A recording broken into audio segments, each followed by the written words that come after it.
L'édito sport, bonjour Virginie Fulpin. Bonjour Dimitri, bonjour à tous. Toutes les associations le disent, elles sont plutôt inquiètes. Les bénévoles ont disparu et ça se voit dans les associations sportives et ça pose de vraies questions pour l'avenir.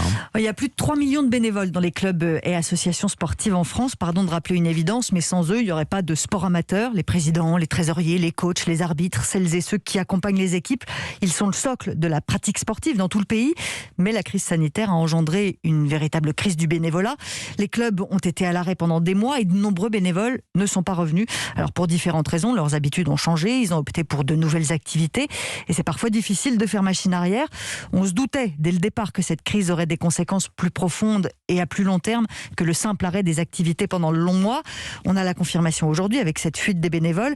L'incertitude qui plane sur l'avenir joue aussi.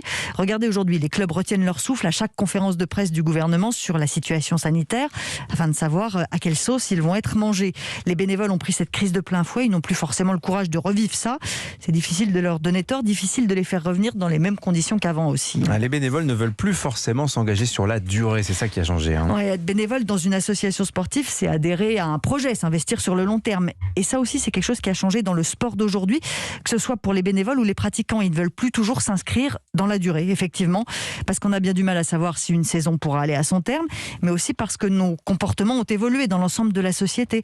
On picore de plus en plus des activités à droite et à gauche, sans forcément vouloir s'engager pour une année entière. Et la crise a accéléré ces mutations-là.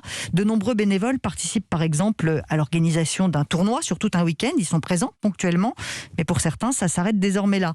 Pour prendre un exemple parlant, Paris 2024 aura tous les bénévoles dont les organisateurs auront besoin. Un événement de cette ampleur, c'est on ne peut plus mobilisateur. Tant mieux, les Jeux Olympiques et Paralympiques existent aussi par les bénévoles.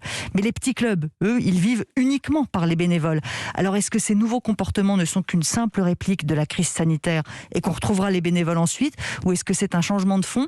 Difficile de répondre pour l'instant, mais c'est une question essentielle pour le sport de demain et pour la fameuse nation sportive dont on parle au plus haut sommet de l'État. Non, mais c'est vrai qu'il y a une crise de l'engagement et d'ailleurs les France Bénévolat en parlaient récemment en disant qu'en fait les associations qui s'en sortent bien en ce moment sont celles dans le champ de la solidarité, type Petits Frères des Pauvres ou Secours Catholique. Cela, il ne manque pas de bras, mais pour tout le reste, évidemment, c'est compliqué. Merci Virginie Fulpin, 7h23.